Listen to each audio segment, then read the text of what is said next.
Hi friends, welcome to பமிலா channel. இன்றைக்கி நான் வந்து ஒரு ஸ்நாக்ஸ் ஐட்டம் பற்றி தான் உங்களுக்கு சில குறிப்பு சொல்ல போகிறேன். அது என்னன்னு சொல்லுங்கள் பார்க்கலாம். இருங்க, அது என்னன்னு காட்டுறேன். இது என்னது பாருங்கள். எஸ், சக்கரவள்ளி கிழங்கு. இதை வச்சு தான் நான் உங்களுக்கு ஒரு ஹெல்த்தான ரெசிபி சொல்ல போகிறேன். வாங்க பார்க்கலாம் அதுக்கு தேவையான பொருட்கள் என்னென்னு. இந்த மாதிரி சக்கரவள்ளி கிழங்கு வந்து 2 எடுத்து வச்சுக்கோங்க. அதுக்கப்புறம் உப்பு, தயிர், கொத்தமல்லி இலை இது எல்லாமே எடுத்து வச்சுக்கோங்க. உப்பு, தயிர், கொத்தமல்லி இலை. தயிர் 1/2 கப்பு, கொத்தமல்லி இலை சிறிதளவு, உப்பு வந்து தேவையான அளவு.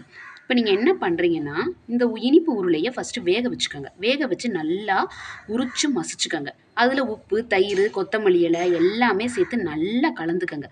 கலந்து சாதத்தோடு கலந்து குழந்தைங்களுக்கு ஊட்டினீங்கன்னா நல்லது. குழந்தைங்களுக்கு உடம்புக்கும் நல்லது. நிறைய ப்ரோட்டீன் இருக்குது, கலோரி இருக்குது. ஸோ குழந்தைங்க இதை சாப்பிட்டாங்கன்னா நல்லா ஹெல்த்தாகவும் இம்யூனிட்டியாகவும் வளருவாங்க. ட்ரை பண்ணி பார்த்துட்டு எப்படி இருந்துச்சுன்னு சொல்லுங்கள். Thank you friends. சப்ஸ்கிரைப்